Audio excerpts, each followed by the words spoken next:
జీవకోటికి హితంగా సత్య సందేశాన్ని అందించే మాసం కార్తీక మాసం. ఈ మాసం పరమపావనం, పుణ్యప్రదం, ఇహపర శుభఫలదాయకం. ఆధ్యాత్మిక పరిమళాలలో బతుకులు పావనం చేస్తూ ముక్తిని ఇస్తుందని పండితులు చెబుతున్నారు. 30 రోజులు పర్వదినములకు సంబంధించిన ఈ కార్తీక పురాణాన్ని 30 అధ్యాయాలుగా రోజుకొక అధ్యాయం చొప్పున పారాయణం చేసి ఆ దేవదేవుల కృపకు పాత్రులవ్వగలరు. వశిష్ఠుల వారు చెప్పినదంతా విని, మహానుభావ, తమరు చెప్పిన ధర్మములన్నింటినీ శ్రద్ధగా వింటిని. అందు ధర్మము బహుసూక్ష్మమనియో, పుణ్యం సులభంగా కలుగుననియో, అది నదీ స్నానము, దీపదానము, ఫలదానము, అన్నదానము, వస్త్రదానము వలన కలుగుననియో చెప్పితిరి. ఇట్టి స్వల్పధర్మముల చేతనే మోక్షము లభించుచుండగా వేదోక్తముగా యజ్ఞయాగాదులు చేసిన కాని పాపములు పోవని మీ వంటి మునిశ్రేష్ఠులే చెప్పుచుందురు కదా. మరి తమరీది సూక్ష్మములో మోక్షముగా కనబరిచినందుకు నాకు అమితాశ్చర్యము కలుగుచున్నది. దుర్మార్గులు కొందరు సదాచారములను పాటింపక వర్ణసంకరులై రౌరవాది నరకహేతువులగు మహాపాపములు చేయువారు ఇంత తేలికగా మోక్షము పొందుట వజ్రపు కొండను గోటితో పెకులించుట వంటిది. కావున దీని మర్మమును విడమరిచి విపులీకరించ ప్రార్థించుచున్నాను అని జనక మహారాజు కోరెను. అంతట వశిష్ఠుల వారు చిరునవ్వు నవ్వి, జనక మహారాజా, నీవు వేసిన ప్రశ్న సహేతుకమైనది. నేను వేదాంగములను కూడా పఠించి తిని. వాటిలో కూడా సూక్ష్మ మార్గాలున్నాయి. అవి ఏమనగా సాత్విక, రాజస, తామసములు అని ధర్మము 3 రకములు. సాత్వికమనగా దేశకాల పాత్రలు 3ను సమకూడిన సమయమున సత్వమను గుణము జనించి ఫలమంతయునో పరమేశ్వరార్పితము కావించి మనోవాక్కాయ కర్మలచే ఒనర్చిన ధర్మము. ఆ ధర్మమంత ఎంతయో అధిక్యత కలదు. సాత్విక ధర్మము సమస్త పాపములను నాశనమొనర్చి పవిత్రులను చేసి దేవలోక భూలోక సుఖములో చేకూర్చును.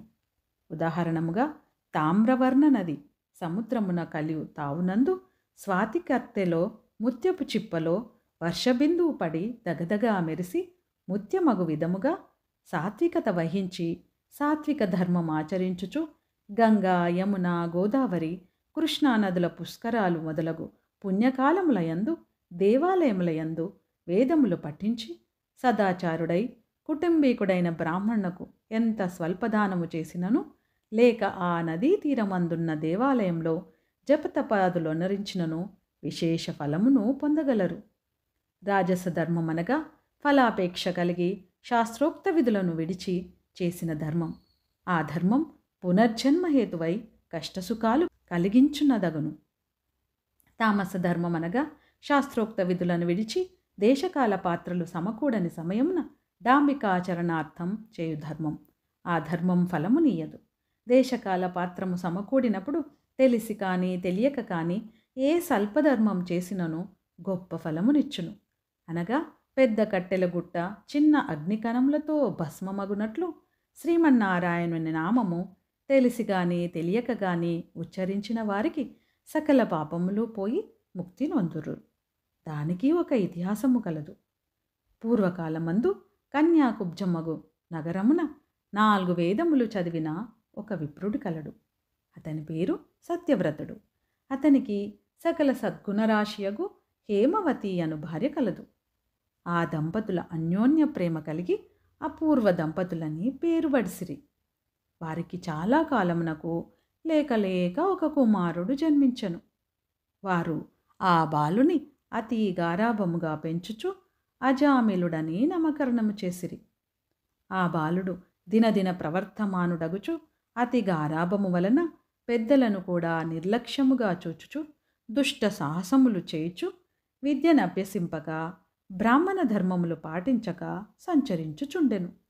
ఈ విధముగా కొంతకాలమునకు యవ్వనము రాగా కామంధుడై మంచి చెడ్డలు మరచి యజ్ఞోపవీతము త్రెంచి మద్యము సేవించుచు ఒక ఎరుకల జాతి స్త్రీని వలచి నిరంతరము ఆమెతోనే కామక్రీడల్లో తేలియాడుచు ఇంటికి రాకుండా తల్లిదండ్రులను మరచి ఆమె ఇంటనే భుజించుచుండెను. అతి గారాబము ఎట్లు పరిణమించినదో వింటివా రాజా? తమ బిడ్డలపై ఎంత అనురాగమున్నను పైకి తెలియపరచక చిన్ననాటి నుంచి అదుపాజ్ఞలతో ఉంచకపోయినా ఎడల ఈ విధముగానే జరుగును. కావున అజామిలుడు కులభ్రష్టుడు కాగా వాని బంధువులతనిని విడిచిపెట్టిరి. అందుకు అజామిలుడు రెచ్చిపోయి వేట వలన పక్షులను జంతువులను చంపుతూ కిరాత వృత్తిలో జీవించుచుండెను. ఒకరోజున ఆ ఇద్దరు ప్రేమికులు అడవిలో వేటాడుతూ ఫలములు కోయిచుండగా ఆ స్త్రీ తేనెపట్టుకై చెట్టెక్కి తేనెపట్టు తీయబోగా కొమ్మ విరిగి కింద పడి చనిపోయెను. అజామిలుడు ఆ స్త్రీపైబడి కొంతసేపు ఏడ్చి తరువాత అడవి అందే ఆమెను దహనము చేసి ఇంటికి వచ్చెను. ఆ ఎరుకల దానికి అంతకుముందే ఒక కుమార్తె ఉండెను. కొంతకాలమునకు ఆ బాలికకు యుక్త వయస్సురాగా కామందకారముచే కన్ను మిన్ను కానక అజామైలుడు ఆ బాలికను కూడా చేపట్టి ఆమెతో కూడా కామక్రీడలలో తేలియాడుచుండెను. వారికి ఇద్దరు కొడుకులు కూడా కలిగిరి. ఇద్దరూ పురిటిలోనే చచ్చిరి. మరల ఆమె గర్భము ధరించి ఒక కుమారుని కనెను. వారిద్దరూ ఆ బాలునికి నారాయణ అని పేరు పెట్టి పిలుచుచు ఒక్క క్షణమైనను ఆ బాలుని విడవక ఎక్కడకు వెళ్ళినా వెంట పెట్టుకొని వెళ్ళుచు నారాయణ నారాయణ అని ప్రేమతో సాకుచుండిరి. కాని నారాయణ అని స్మరించిన ఎడల తన పాపములు నశించి మోక్షము పొందవచ్చునని మాత్రం అతనికి తెలియకుండెను. ఇట్లు కొంతకాలం జరిగిన తర్వాత అజామిలునకు శరీర పటుత్వము తగ్గి రోగగ్రస్తుడై మంచము పట్టి చావునకు సిద్ధపడి ఉండెను. ఒకనాడు భయంకర ఆకారములతో పాశాది ఆయుధములతో యమభటులు ప్రత్యక్షమైరి. వారిని చూచి అజామిలునకు భయము చెంది కుమారునిపైనున్న వాత్సల్యము వలన ప్రాణములు విడవలేక నారాయణ నారాయణ అనుచునే ప్రాణములు విడిచెను. అజామీలుని నోట నారాయణ అను శబ్దము వినపడగానే యమభటులు గడగడ వనకసాగిరి.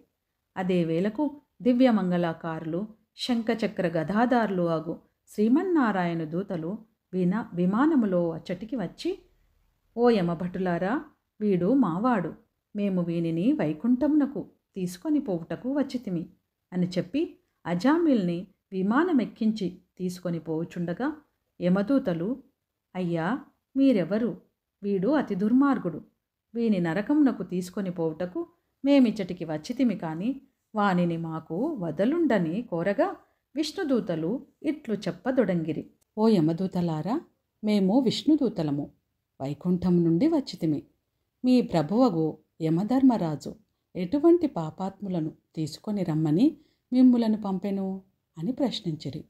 అందుకు జవాబుగా యమదూతలు, విష్ణుదూతలారా, మానవుడు చేయు పాపపుణ్యాదులను సూర్యుడు, చంద్రుడు, భూదేవి, ఆకాశము, ధనంజయాది వాయువులు రాత్రింబవళ్ళు సంధ్యాకాలం సాక్షులుగా ఉండి ప్రతిదినం మా ప్రభువు కడకు వచ్చి విన్నవించుచుందురు. మా ప్రభువుల వారి కార్యకలాపములను చిత్రగుప్తునిచే చూపించి ఆ మనుజుని అవసాన కాలమున మమ్ము పంపి వారిని రప్పించెదరు. పాపులెటువంటి వారో వినుండు.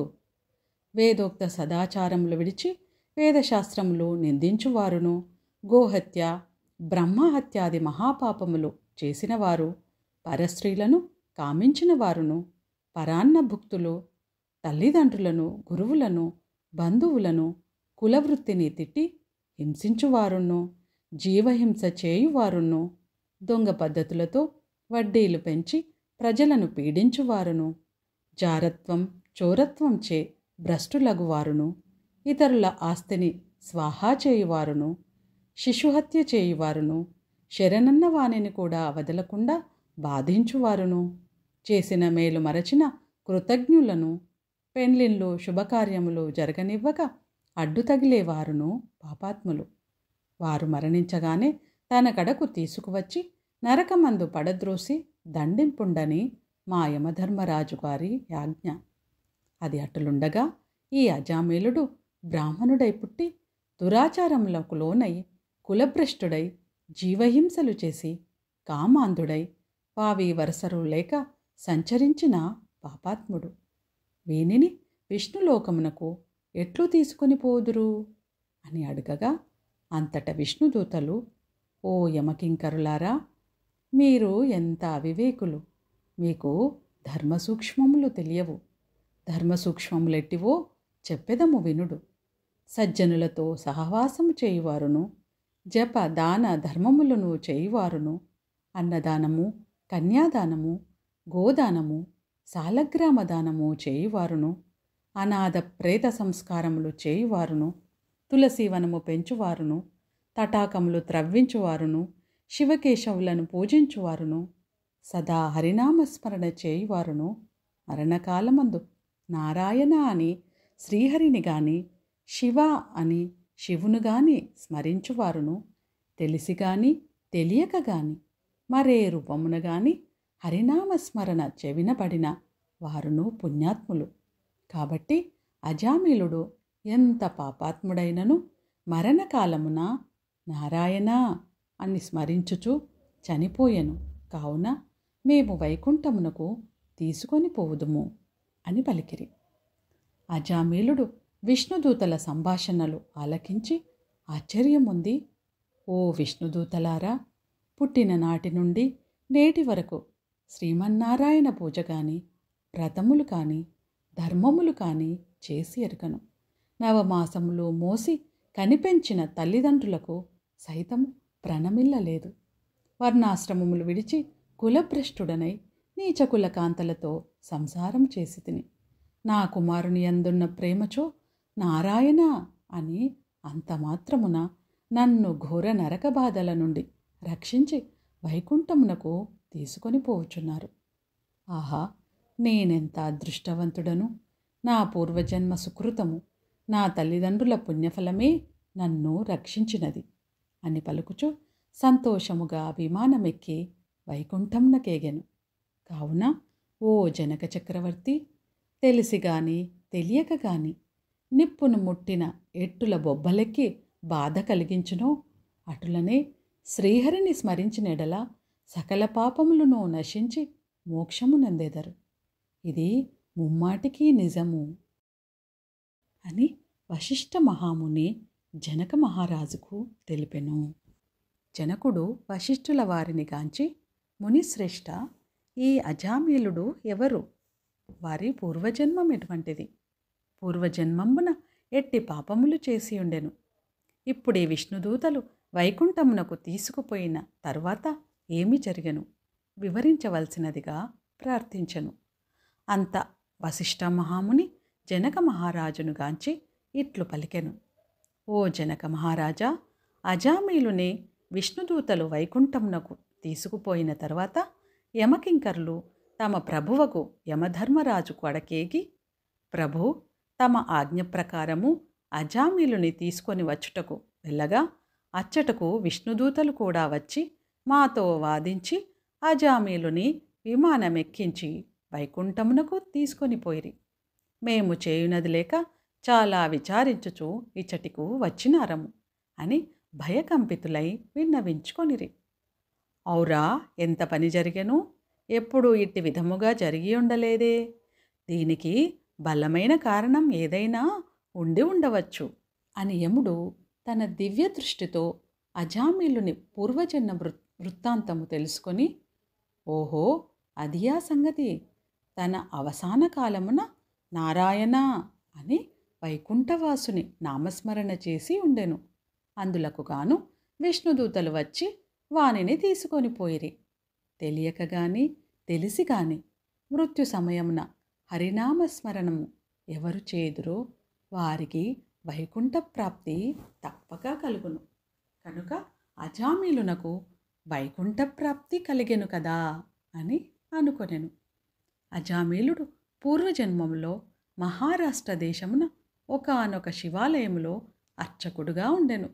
అతడు తన అపురూపమైన అందం చేతను, సిరి సంపదల చేతను, బలము చేతను గర్విష్ఠి అయి శివారాధన చేయక శివాలయం యొక్క ధనమును అపహరించుచు శివుని విగ్రహము వద్ద ధూప దీప నైవేద్యములను పెట్టక దుష్ట సహవాసములను మరిగి విచ్చలవిడిగా తిరుగుచుండెడివాడు. ఒక్కొక్కప్పుడు శివాలయంలో పరమేశ్వరునికి ఎదురుగా పాదములుంచి పరుండేటివాడు. అతనికొక పేద బ్రాహ్మణ స్త్రీతో రహస్య సంబంధం ఉండేటిది. ఆమె కూడా అందమైన దగుటచే చేయునది లేక భర్త చూచియు చూడనటుల నుండి భిక్షాటనకై ఊరూరా తిరుగుచు ఏదో వేలకు ఇంటికి వచ్చి కాలం గడుపుచుండేటివాడు.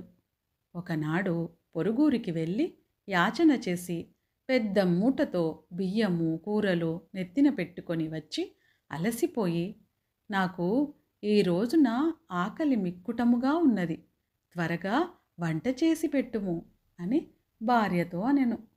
అందులకామె చీదరించుకొనుచు నిర్లక్ష్యముతో కాళ్ళు కడుక్కొంటకు నీళ్లు కూడా ఇయ్యక అతని వంక కన్నెత్తైనను చూడక విటునిపై మనస్సు గలది అయి మగని తూలనాడుట వలన భర్తకు కోపం వచ్చి మూలనున్న కర్రతో బాధెను.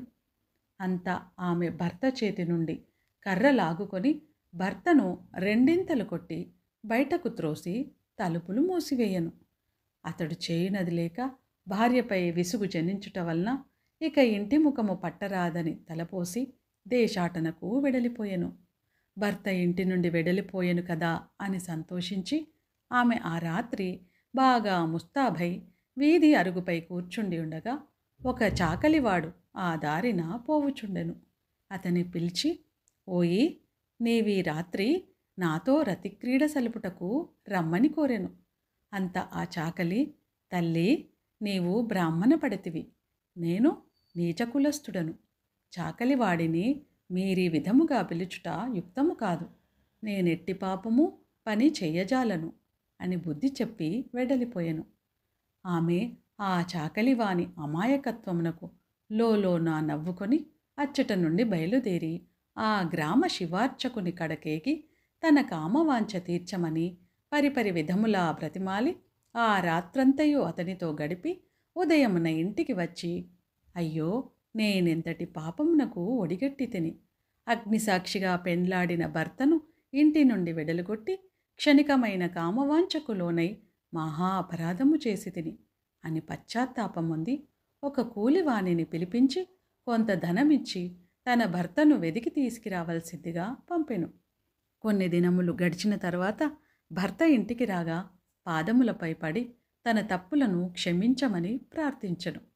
అప్పటి నుంచి మంచి నడవడిక అవలంబించి భర్త అనురాగమునకు పాత్రురాలయ్యను.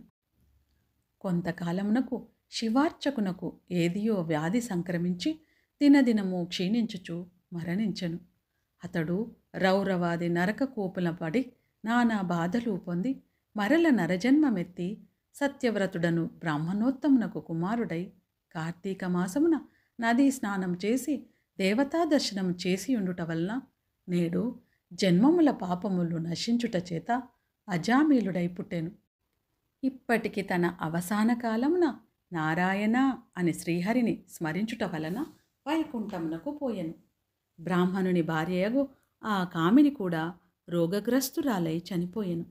అనేక యమయాతనలను అనుభవించి ఒక మాలవాని ఇంట జన్మించెను. ఆ మాలవాడు ఆ పిల్ల జన్మరాశి చూపించగా తండ్రి గండమున పుట్టినదని జ్యోతిష్కుడు చెప్పెను. మాలవాడా శిశువును తీసుకొని పోయి అడవియందు వదిలిపెట్టెను. అంతలో ఒక విప్రుడు ఆ దారిన పోవచ్చు పిల్ల ఏడుపు విని జాలి కలిగి తీసుకొని పోయి తన ఇంట దాసికిచ్చి పోషించమనెను. ఆ బాలికనే అజామీలుడు ప్రేమించెను. వారి పూర్వజన్మ వృత్తాంతమూ ఇదియే. నిర్మలమైన మనస్సుతో శ్రీహరిని ధ్యానించుట, దానధర్మములు, శ్రీహరి కథలను ఆలకించుట, కార్తీక మాస స్నాన ప్రభావముల వలన ఎటువంటి వారైనను మోక్షమునొందగలరు. కావున కార్తీక మాసమునందు వ్రతములు, పురాణ శ్రవణములు చేసిన వారలు ఇహపర సుఖములు పొందగలరు. ఓ జనక మహారాజా, ఈ కార్తీక మాస వ్రతం యొక్క మహత్యమును గురించి అనేక ఉదాహరణలు చెప్పి ఉంటిని. ఇంకను దీనిని గురించి ఎంత చెప్పినను తనివి తీరదు.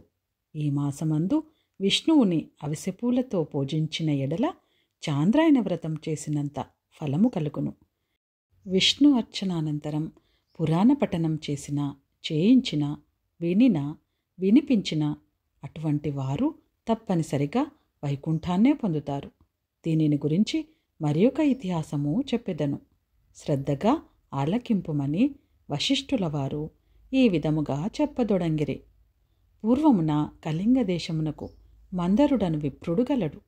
అతడు ఇతరుల ఇండ్లలో వంటలు చేయుచు, అక్కడే భుజించుచు, మద్యమాంసాది పానీయములు సేవించుచు, తక్కువ జాతి వారి సాంగత్యం వలన స్నాన జప దీపారాధన అధికములను ఆచారములను పాటింపక దురాచారుడై మెలుగుచుండెను.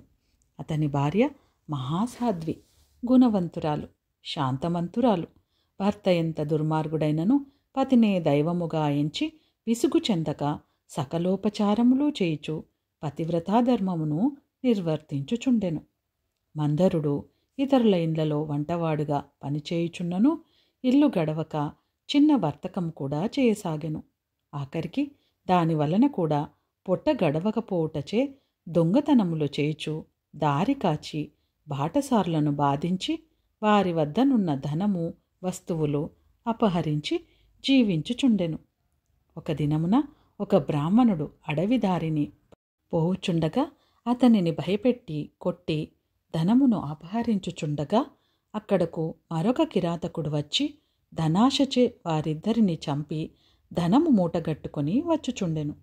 సమీపమందున్న ఒక గుహ నుండి వ్యాఘ్రం ఒకటి గాండ్రించుచూ వచ్చి కిరాతకునిపై పడెను. కిరాతకుడు దానిని కూడా చంపెను. కాని ఆ పులి కూడా తన పంజాతో కిరాతకుణ్ణి కొట్టియుండుట వలన ఆ దెబ్బకు కిరాతకుడు కూడా చనిపోయెను. ఈ విధముగా ఒకే కాలమున 4 విధముల హత్యలు చేసి చనిపోయినందున ఆ 4 కూడా యమలోకమున అనేక శిక్షలు అనుభవించుచు రక్తము గ్రక్కుచు బాధపడుచుండిరి. మందరుడు చనిపోయిన నాటి నుండి అతని భార్య నిత్యము హరినామస్మరణ చేయుచు సదాచారవర్తిని అయి భర్తను తలచుకొని దుఃఖించుచు కాలము గడుపుచుండెను. కొన్నాళ్లకు ఆమె ఇంటికి ఒక ఋషిపుంగవుడు వచ్చెను. ఆ వచ్చిన ఋషిని గౌరవంగా ఆహ్వానించి అర్ఘ్యపాద్యాదులచే పూజించి, స్వామి, నేను దీనురాలను, నాకు భర్త కానీ సంతతి కానీ లేరు. నేను సదా హరినామస్మరణ చేయుచు జీవించుచున్నదానను. కావున నాకు మోక్షమార్గము ప్రసాదించుమని బ్రతిమాలుకొనెను.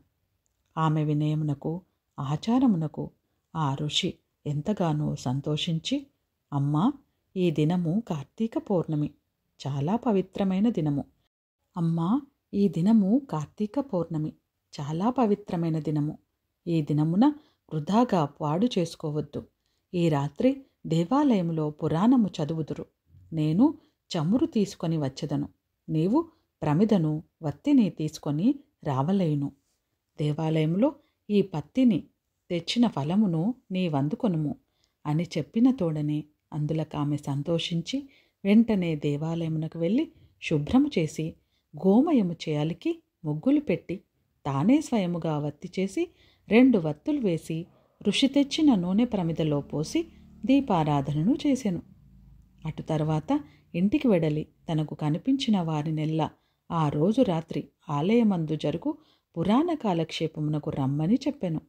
ఆమె కూడా రాత్రంతయు పురాణమును వినెను.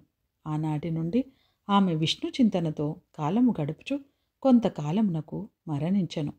ఆమె పుణ్యాత్మురాలగుట వలన విష్ణుదూతలు వచ్చి విమానమెక్కించి వైకుంఠమునకు తీసుకొని పోయిరి. కాని ఆమెకు పాపాత్ముడైన భర్తతో సహవాసం వలన కొంచెము దోషం ఉండుట చేత మార్గమధ్యమున యమలోకమునకు తీసుకొని పోయిరి. అచట నరకమందు మరుముగ్గురితో బాధపడుచున్న తన భర్తను చూసి, ఓ విష్ణుదూతలారా, నా భర్త మరి ముగ్గురునూ ఈ నరక బాధపడుచున్నారు. కావున నా యందు దయయుంచి వారిని ఉద్ధరింపుండు అని ప్రాధేయపడెను. అంత విష్ణుదూతలు, అమ్మా, నీ భర్త బ్రాహ్మణుడైయుండియు స్నానసంధ్యాదులు మాని పాపాత్ముడైనాడు. 2వవాడు కూడా బ్రాహ్మణుడైనను అతడు కూడా ధనాశచే ప్రాణహితుని చంపి ధనము అపహరించను. 3వవాడు వ్యాఘ్రము. 4వవాడు పూర్వము ద్రావిడ దేశము బ్రాహ్మణుడై జన్మించినను అనేక అత్యాచారములు చేసి 12 రోజున కూడా తైలలేపనము మద్యమాంసభక్షణము చేసినాడు. కావున పాపాత్ముడైనాడు. అందుకే ఈ 4 నరకబాధలు పడుచున్నారు అని వారి చరిత్రలు చెప్పిరి. అందులకామె చాలా విచారించి, ఓ పుణ్యాత్ములారా, నా భర్తతో పాటు మిగిలిన ముగ్గురు కూడా ఉద్ధరింపుండని ప్రార్థించగా, అందులకా దూతలు, అమ్మా, కార్తీక శుద్ధ పౌర్ణమి నాడు నీవు వత్తి చేసిన ఫలమును ఆ వ్యాఘ్రమునకు, ప్రమిద ఫలమును కిరాతకునకును, పురాణము వినుట వలన వచ్చిన ఫలము ఆ విప్రునికి ధారపోసినచో వారికి మోక్షము కలుగునని చెప్పగా, అందులకామె అట్లే ధారపోసెను. ఆ నలుగురు ఆమె కడకు వచ్చి విమానమెక్కి వైకుంఠమునకు వెళ్ళిరి. కావున ఓ రాజా, కార్తీక మాసమున పురాణము వినుట వలన, దీపము వెలిగించుట వలన ఎట్టి ఫలము కలిగెనో వింటివా అని వశిష్ఠులవారు చెప్పిరి. ఓ మహారాజా, కార్తీక మాసమున కార్తీక సోమవారమున కార్తీక ద్వాదశి వ్రతమును గురించి, సాలగ్రామపు మహిమలను గురించి వివరించెదను, వినుము అని వశిష్ఠ మహాముని ఈ విధంగా తెలియజేసిరి. కార్తీక సోమవారం నాడు ఉదయముననే లేచి కాలకృత్యములు తీర్చుకొని నదికి వెళ్ళి స్నానము చేసి ఆచమనము చేయవలేను. తర్వాత శక్తి కొలది బ్రాహ్మణునకు దానమిచ్చి ఆ రోజంతయు ఉపవాసముండి సాయంకాలము శివాలయమునకు గాని విష్ణు ఆలయమునకు గాని వెళ్ళి దేవుణ్ణి పూజించి నక్షత్ర దర్శనము చేసుకొని పిమ్మట భుజింపవలేను. ఈ విధంగా చేసిన వారికి సకల సంపదలు కలుగుటే కాక మోక్షము కూడా పొందుదురు. కార్తీక మాసములో శని త్రయోదశి వచ్చిన ఎడల ఆ వ్రతం ఆచరించినచో 100 రెట్లు ఫలితము కలుగును.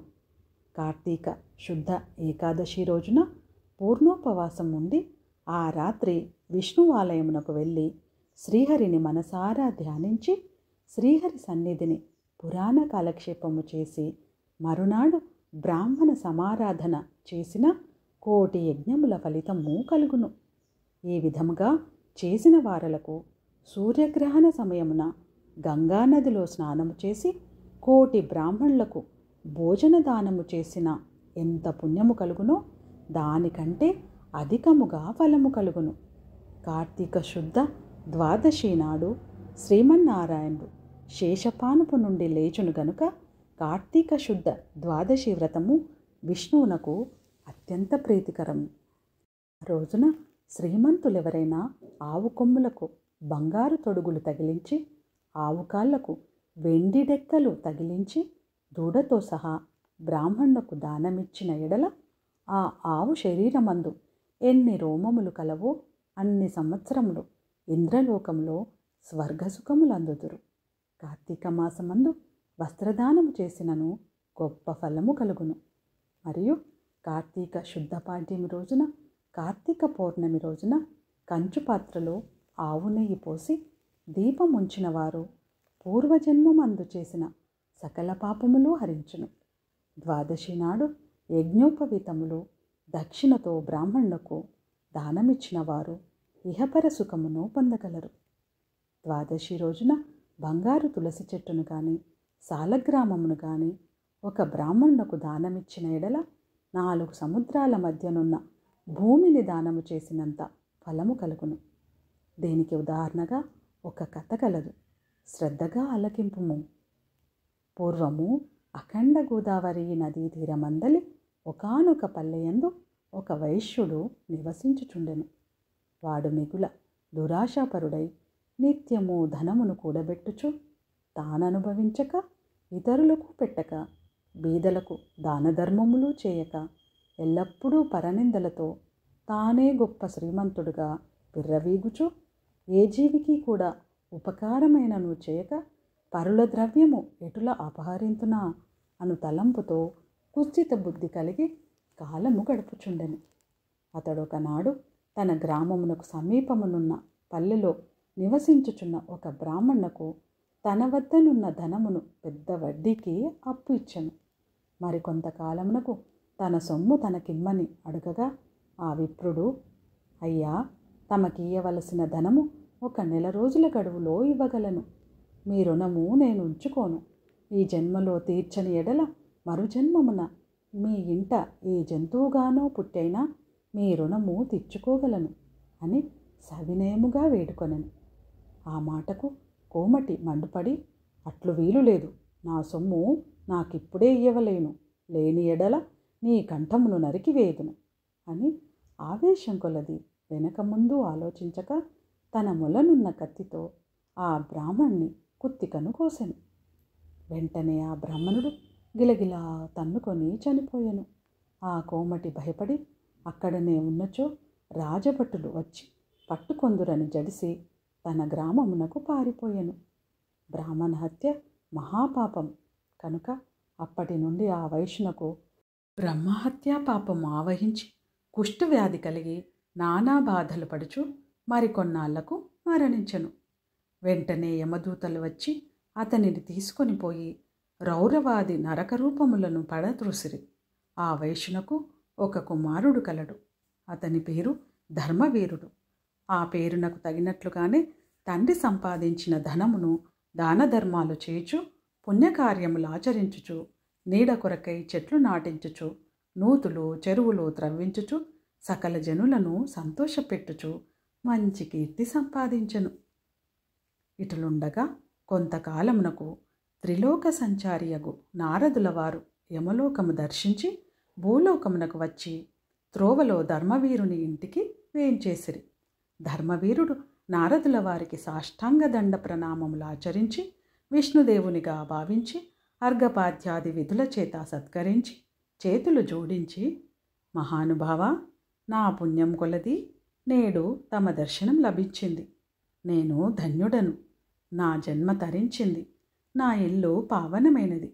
శక్తి కొలది నే చేయు సత్కారములను స్వీకరించి తమరు వచ్చిన కార్యమును విశదీకరింపుడు అని సవినయుడై వేడుకొనెను. అంత నారదుడు చిరునవ్వు నవ్వి, ఓ ధర్మవీరా, నేను నీకొక హితవు చెప్పదలిచి వచ్చితిని. శ్రీమహావిష్ణువునకు కార్తీక మాసంలో శుద్ధ ద్వాదశి మహాప్రీతికరమైన దినము. ఆ రోజు స్నాన దాన జపాదులు ఏవి చేసినను అత్యంత ఫలము కలుగును. 4 జాతులలో ఏ జాతి వారైనను, స్త్రీ అయినా పురుషుడైనా, జారుడైనా చోరుడైనా, పతివ్రత అయినా వ్యభిచారిణి అయినా, కార్తీక శుద్ధ ద్వాదశి రోజున సూర్యుడు తులరాశి యందు ఉండగా నిష్టగా ఉపవాసముండి సాలగ్రామ దానములు చేసిన ఎడల వెనుకటి జన్మలయందు ఈ జన్మలయందు చేసిన పాపములు పోవును.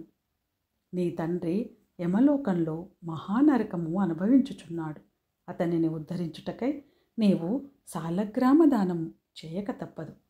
అట్లు చేసి నీ తండ్రి రుణం తీర్చుకొనుము అని చెప్పెను. అంతట ధర్మవీరుడు, ఓ నారదముని వర్య, నేను గోదానము, భూదానము, హిరణ్యదానము మొదలగు మహాదానములు చేసి ఉంటిని. అటువంటి దానములు చేయగా నా తండ్రికి మోక్షము కలగనప్పుడు సాలగ్రామం అనే రాతిని దానము చేసినంత మాత్రమున ఆయన ఎట్లు ఉద్ధరింపబడును అని సంశయము కలుగుచున్నది. దీనివలన ఆకలిగొన్నవాని ఆకలి తీరునా, దాహంగొన్నవానికి దాహం తీరునా, కాక ఎందులకీ దానము చేయవలయను. నేనీ సాలగ్రామ దానము మాత్రము చేయజాలనని నిష్కర్షగా పలికెను. ధర్మవీరుని అవివేకమునకు విచారించి, ఓ వైశ్యుడా, సాలగ్రామమును శిలామాత్రముగా ఆలోచించితివి. అది శిల కాదు, శ్రీహరి యొక్క రూపము. అన్ని దానముల కంటే సాలగ్రామ దానము చేసినచో కలుగు ఫలమే గొప్పది. నీ తండ్రిని నరకబాధ నుండి విముక్తి గావింపనెంచితివేని ఈ దానము తప్ప మరొక మార్గము లేదు అని చెప్పి నారదుడు వెడలిపోయెను. ధర్మవీరుడు ధనబలము గలవాడయ్యుండియో దాన సామర్థ్యము కలిగియుండియో కూడా సాలగ్రామ దానము చేయలేదు. కొంతకాలమునకు అతడు చనిపోయెను. నారదుడు చెప్పిన హితబోధను పెడచెవిన పెట్టుట చేత మరణానంతరము 7 జన్మలయందు పులి అయి పుట్టి, మరి 3 జన్మలయందు వానరమై పుట్టి, 5 జన్మలు ఎద్దుగా పుట్టి, 10 జన్మలు మానవ స్త్రీగా పుట్టి, మరి 10 జన్మలు పందిగా జన్మించిండెను. అట్లు జరిగిన తర్వాత 11వ జన్మలో ఒక పేద బ్రాహ్మణుని ఇంట స్త్రీగా పుట్టగా ఆమెకు యవ్వన కాలము రాగా ఆ పేద బ్రాహ్మణుడు ఒక విద్వాంసునకు ఇచ్చి పెళ్లి చేసెను. పెళ్ళి అయిన కొంతకాలమునకు ఆమె భర్త చనిపోయెను. చిన్నతనమందే ఆమెకు అష్టకష్టాలు సంభవించినందులకు తల్లిదండ్రులు, బంధుమిత్రులు చాలా దుఃఖించిరి. తండ్రి ఆమెకు ఈ విపత్తు ఎందువలన కలిగేనా అని దివ్య దృష్టితో గ్రహించి వెంటనే ఆమె చేత సాలగ్రామ దానము చేయించి నాకు బాలవైవిధ్యమునకు కారణమైన పూర్వజన్మ పాపము నశించుగాక అని చెప్పించి సాలగ్రామ దాన ఫలము ధారవోయించెను. ఆ రోజు కార్తీక సోమవారము అగుట వలన ఆ సాలగ్రామ దాన ఫలంతో ఆమె భర్త జీవించెను. పిదప ఆ నూతన దంపతులు చిరకాలము సకల సౌభాగ్యాలతో జీవించి జన్మాంతరము స్వర్గమునకేగిరి. మరికొంతకాలమునకు ఆ బ్రాహ్మణ పుత్రిక మరొక బ్రాహ్మణుని ఇంటగా కుమారుడిగా పుట్టి నిత్యము సాలగ్రామ దానము చేయుచు ముక్తి నొందెను. కావున ఓ జనక మహారాజా, కార్తీక శుద్ధ ద్వాదశి రోజున సాలగ్రామ దానము చేసిన దాని ఫలము ఇంతింత కాదు, ఎంతో ఘనమైనది. కావున నీవును ఆ సాలగ్రామ దానము చేయుము. ఓ జనక చక్రవర్తి, కార్తీక మాసములో ఇంకనూ విధిగా చేయవలసిన ధర్మములు చాలా ఉన్నాయి. వాటిని వివరించెదను. సావధానుడవై ఆలకింపుము. కార్తీక మాసములో నదీ స్నానం ముఖ్యం. దానికంటే ఒక పేద బ్రాహ్మణుని కుమారునకు ఉపనయనము చేయుట ముఖ్యము. ఒకవేళ ఉపనయమునకు అగు ఖర్చు అంతయు భరింపశక్యము కానప్పుడు మంత్రాక్షతలు, దక్షిణ తాంబూలాది సంభావనలతో తృప్తిపరచినను ఫలము కలుగును. ఈ విధముగా ఒక పేద బ్రాహ్మణ బాలునికి ఉపనయనము చేసిన ఎడల ఎంతటి మహాపాపములు చేసియున్నను, ఎంతటి దుష్కృత్యములు చేసియున్నను, ఎంతటి వ్యభిచారము చేసియున్నను ఆ పాపములన్నీ పోవును. ఎన్ని నూతులు తటాకములు త్రవ్వించినను పై చెప్పినట్లుగా ఒక బ్రాహ్మణ బాలునికి ఉపనయనము చేసినందువల్ల వచ్చు ఫలమునకు సరితూగవు. అంతకన్నా ముఖ్యమైనది కన్యాదానము. కార్తీక మాసమందు భక్తి శ్రద్ధలతో కన్యాదానము చేసిన ఎడల తను తరించుటయే కాక తన పితృదేవతలను కూడా తరింపజేసిన వాడగును. ఇందులకు ఒక ఇతిహాసం కలదు, చెప్పెదను, శ్రద్ధగా ఆలకింపుము. ద్వాపరయుగంలో వంగదేశంలో గొప్ప పరాక్రమవంతుడు, శూరుడు అయిన సువీరుడను ఒక రాజు ఉండేవాడు. అతనికి రూపవతి అను భార్య కలదు. ఒకసారి సువీరుడు శత్రురాజులచే ఓడింపబడిన వాడై భార్యతో అరణ్యమునకు పారిపోయి ధనహీనుడై నర్మదా నదీ తీరమందు ఒక పర్ణశాలను నిర్మించుకొని కందమూల ఫలాదులను భక్షించుచు కాలము గడుపుచుండెను.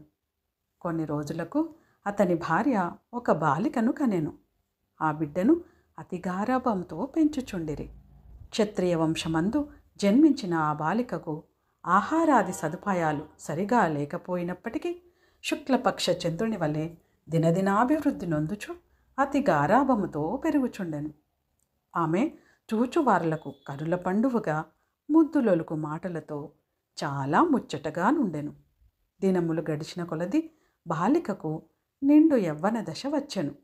ఒక దినము వనప్రస్థుని కుమారుడా బాలికను చూచి ఆమె అందచందములకు పరవశుడై ఆ బాలికను తనకిచ్చి పెళ్లి చేయమని ఆ రాజును కోరెను. అందులకు ఆ రాజు, ఓ మునిపుత్ర, ప్రస్తుతము నేను కడుబీద స్థితిలో ఉన్నాను. అష్టదరిద్రములు అనుభవించుచున్నాను.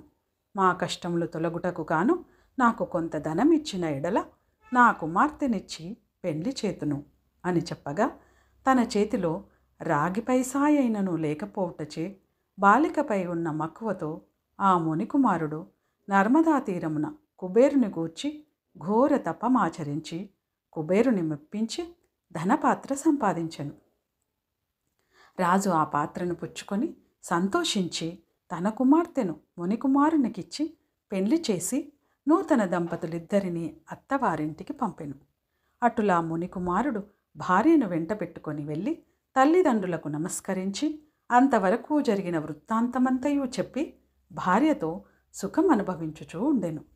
సువీరుడు మునికుమారుడిచ్చిన ధనపాత్రని తీసుకొని స్వేచ్ఛగా ఖర్చు పెట్టుచు భార్యతో సుఖంగా ఉండెను. అటుల కొంతకాలం జరిగిన తరువాత ఆ రాజు భార్యామణి మరొక బాలికను కనెను. ఆ బిడ్డకు కూడా యుక్త వయస్సు రాగానే మరలా ఎవరికైనా ధనమునకు అమ్మవచ్చునన్న ఆశతో ఎదురుచూచుచుండెను. ఒకానొక సాధుపుంగవుడు తపతీ నదీ తీరము నుండి నర్మదా నదీ తీరమునకు స్నానార్థమై వచ్చుచు దారిలోనున్న సువీరుని కలుసుకొని, ఓయి నువ్వెవడవు? నీ ముఖవర్చస్సు చూడ రాజవంశము మందు జన్మించిన వాని వలెనున్నావు. నీవి అరణ్యమునందు భార్యాబిడ్డలతో నివసించుటకు కారణమేమి అని ప్రశ్నించగా, సువీరుడు, మహానుభావ, నేను వంగదేశము నేలుచుండెడి సువీరుడను రాజును. నా రాజ్యమును శత్రువులు ఆక్రమించుటచే భార్యాసమేతముగా ఈ అడవిలో నివసించుచున్నాను. దరిద్రము కంటే కష్టమేదియనూ లేదు, పుత్రశోకము కంటే గొప్ప దుఃఖమూ లేదు. అటులనే భార్యా వియోగము కంటే గొప్ప సంతాపము మరొకటి లేదు. అందుచే రాష్ట్రభ్రష్టుడనై నందున ఈ కారడవిలో సకుటుంబముగా బ్రతుకుచున్నాను. నాకు 2 కుమార్తెలు. అందు మొదటి కుమార్తెను ఒక మునిపుత్రునికిచ్చి వాని వద్ద కొంత ధనం పుచ్చుకొంటిని. దానితోనే ఇంతవరకు కాలక్షేపము చేయుచున్నాను అని చెప్పగా, ఓ రాజా, నువ్వెంతటి దరిద్రుడవైనను ధర్మసూక్ష్మములు ఆలోచింపక కన్య నమ్ముకొంటివి. కన్యా విక్రయము మహాపాతకములలో ఒకటి. కన్యను విక్రయించిన వారు అసిపత్రవన అను నరకం అనుభవింతురు. ఆ ద్రవ్యముతో దేవముని పితృదేవతా ప్రీత్యర్థము ఏ వ్రతము చేసినను వారు నశింతురు. అదేనూ కాక కన్యా విక్రయం చేసిన వారికి పితృదేవతలు పుత్ర సంతతి కలగకుండా శపింతురు. అటులనే కన్యను ధనమిచ్చి కొని పెండ్లాడిన వారు చేయు గృహస్థ ధర్మములు వ్యర్థమగుటయే కాక అతడు మహానరకము అనుభవించును. కన్యా విక్రయము చేసిన వారికి ఎట్టి ప్రాయశ్చిత్తము లేదని పెద్దలు వక్కానించియే ఉన్నారు. కావున రాబోయే కార్తీక మాసమున నీ 2వ కుమార్తెను నీ శక్తి కొలది బంగారు ఆభరణములతో అలంకరించి సదాచార సంపన్నకు ధర్మబుద్ధి గలవానికి కన్యాదానము చేయుము. అటుల చేసిన ఎడల గంగా స్నానమునరించిన ఫలము, అశ్వమేధయాగము చేసిన ఫలమును పొందుటయే కాక మొదటి కన్యను అమ్మిన దాని పాపఫలము కూడా తొలగిపోవును అని రాజునకు హితోపదేశము చేయగా, అందుక రాజు చిరునవ్వు నవ్వి, ఓ మునివర్య, దేహసుఖము కంటే దానధర్మముల వలన వచ్చిన ఫలం ఎక్కువ.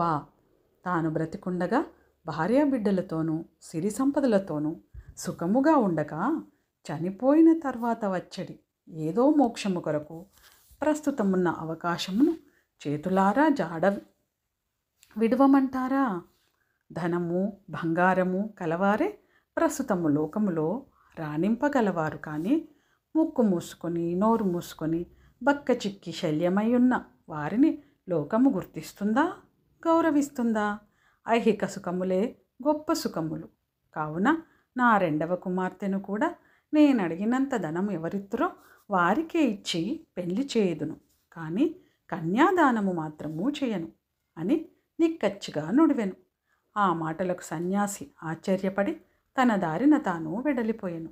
మరికొన్ని దినములకు సువీరుడు మరణించెను. వెంటనే యమభటులు వచ్చి వానిని తీసుకొని పోయి యమలోకములో అసిపత్రవనమను నరక భాగమున పడవేసి అనేక విధములుగా బాధించిరి. సువీరుని పూర్వీకుడైన శృతకీర్తి అను రాజు ధర్మయుక్తంగా ప్రజలను పాలించి ధర్మాత్ముడై మృతి చెందిన పిమ్మట స్వర్గమందు స్వర్గసుఖ్యములు అనుభవించుచుండెను. సువీరుడు చేసిన కన్యా విక్రయం వలన ఆ శృతకీర్తిని కూడా యమకింకరులు పాశములతో బంధించి స్వర్గము నుండి నరకమునకు తీసుకొని వచ్చిరి. అంతటా శృతకీర్తి, నేనెరిగినంత వరకును ఇతరులకు ఉపకారము చేసి దానధర్మాదులు యజ్ఞగాగాదులు అనరించి ఉన్నాను. నాకు ఈ దుర్గతి ఏల కలిగే అని మనసునందనుకొని నిండు కొలువు తీయున్న యమధర్మరాజు కడకేగి నమస్కరించి, ప్రభువు, నీవు సర్వజ్ఞుడవు, ధర్మమూర్తివి, బుద్ధిశాలివి, ప్రాణకోటినంతను సమంగా చూచుచుందువు. నేనెన్నడూ ఏ పాపము చేసి ఉండలేదు. నన్ను స్వర్గలోకము నుండి నరకమునకు తోడుకొని వచ్చుటకు కారణమేమిటి? సెలవిండు అని ప్రాధేయపడెను.